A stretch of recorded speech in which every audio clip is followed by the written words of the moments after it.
Здравейте, ютубъри! Аз съм White Devil, вие сте отново с мен. Днес в това видео аз ще ви покажа как да си създадете рестарт бутон на вашия компютър. Значи, за целта трябва да създадете, десен бутон, цъкайте създай пряк път. След това в този пряк тук трябва да напишете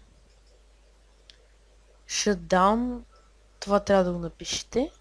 Копирате го, разбира се, че го копирате, поставяте го, давате напред и прямо пишете System Restart. Така, давате готово и вече имате. Ако искате, чакайте сега, сменяте иконата, давате това и ето я. Вие сте готови.